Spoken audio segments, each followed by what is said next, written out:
근데 이 길을 개인이 산 거예요, 이 도로를. 그러면은 이 안쪽에 있는 3개의 집이 이제는 거의 맹지같이 돼버리는 거죠.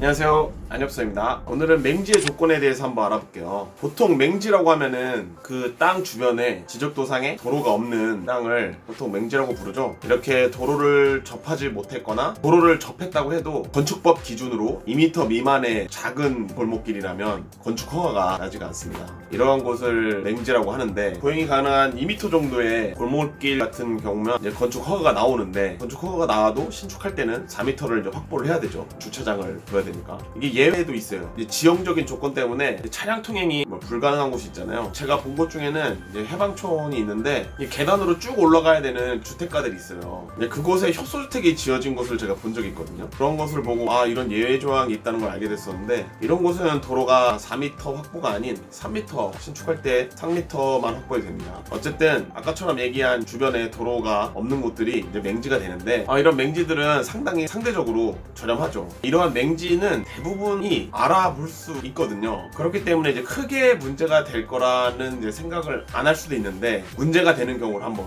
우리는 알아보도록 합시다. 땅을 보실 때 지적도상으로는 그 땅 앞에 도로가 분명히 있는데 그 도로의 소유자가 개인일 경우가 있어요. 개인일 경우. 이러면 문제가 생겨요. 어떠한 문제가 생기냐, 그 도로를 매입을 해야 되거나 그 도로 주인에게 사용 승낙을 받아야 되거든요. 보통은 이런 사용 승낙을 잘 해주는 경우가 없다고 하더라고요. 사용 승낙을 받아야만 신축의 허가가 나게 됩니다. 사용 승낙을 못 받아서 건축 허가가 나지 않는다면은 맹지 같은 상태가 되는 거죠. 이런 토지들을 준맹지라고 보통 얘기하는 것 같은데 힘들죠. 저같이 전 재산을 다 들여서 이제 토지를 매입하는데 사용을 했는데 앞에 있는 도로에 문제가 생겨서 개인 도로라면은 이제 그 문제가 되는 도로를 사야 되거나 사용 승낙을 받아야 되는데, 사용 승낙을 못 받았다면 이제 도로를 사야 되는 선택지가 남았잖아요. 근데 이제 돈이 없는데 보통은 비싸게 부른단 말이죠. 그렇게 되면은 이제 상황이 상당히 어려워지는 거죠. 아마도 이제 협소주택 알아보시는 분들 대부분이 그럴 거라 생각을 해요. 비싼 가격을 주고 그 해당 도로를 매입하는 경우는 쉽지 않을 거예요. 그래서 땅을 보실 때 지적도상으로 도로가 있어서 건축이 잘 되겠거니 싶어서 덜컥 계약을 하시면 안 되고요. 해당 도로가 사도로인지 공도로인지 나오지 않기 때문에 이거를 알아보기 위해서는 토지 등기부 등본을 떼서 열람을 하셔야 되거든요.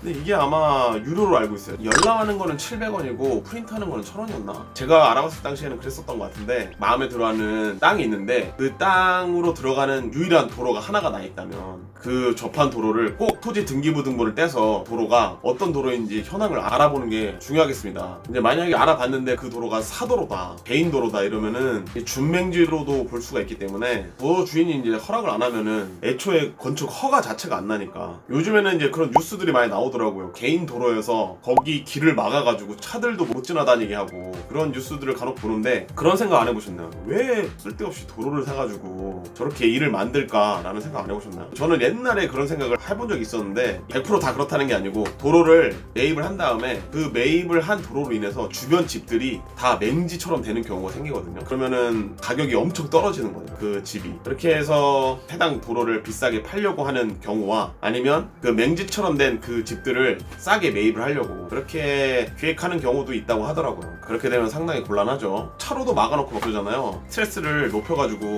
빨리 매물 내놓게 만드는 경우도 있다고 하더라고요. 예전에는 그런 뉴스 보면 참 의아했었는데, 이제는 이렇게 남들한테 피해까지 주면서 땅 싸게 살려고 별짓을 다 한다 이런 생각이 들긴 하더라고요. 이 집 같은 경우는 인터넷상에 맹지 관련해서 고민을 하고 계시는 분이 올리신 건데, 이 집으로 가는 길이 이 골목길 하나잖아요. 근데 이 길을 개인이 산 거예요, 이 도로를. 그러면은 이 안쪽에 있는 3개의 집이 이제는 거의 맹지같이 돼버리는 거죠. 이 도로를 산 사람이 진입하는 도로 입구에다가 그렇게 써놨대요. 이 도로는 개인 도로니까 부동산 매입하실 때 유의하세요, 이렇게 써놓으셨대요. 주변의 집값을 떨어뜨리려고 하는 좀 의도가 보이는 거죠. 이제 그렇게 되는 경우가 있기 때문에 이 안쪽에 있는 집을 협소주택을 짓기 위해서 구매를 했는데 유일한 도로를 개인이 사버렸다고 하면은 골치 아파지기 때문에, 이런 경우라면은 조심하셔야겠습니다. 그 마음에 드는 땅을 보셨다면은, 제가 자주 하는 이야기가 있죠. 전문가들에게 꼭 상담을 받으라고 말씀을 드리는데, 설계사무소에 찾아가서 검토를 받으실 거 아니에요. 검토를 받으실 때 무료로 보통 검토를 받으실 텐데, 건축가 분께서 그 주변의 현황 도로를 알기 위해서 말씀드렸다시피 돈을 주고 등본을 떼서 봐야 되잖아요. 근데 무료로 검토를 해주는 상황에서 저렴한 금액이긴 하지만 사비를 들여서 그 주변 현황 도로까지 파악은 안 해주실 것 같아요. 전문가들에게 이제 검토를 받으실 때 미리 그 땅의 주변 현황 도로를 토지 등기부등본을 프린트를 하셔서 가지고 계시다가 같이 가져가셔서 건축 허가가 날 수 있는지 여부도 확인하시는 것도 좋을 것 같아요. 네, 이렇게 오늘은 맹지의 조건 간단히 알아봤습니다. 그래서 땅을 보실 때 유념하셨으면 좋겠습니다. 그러면 또 다음 영상에서 뵙도록 하겠습니다.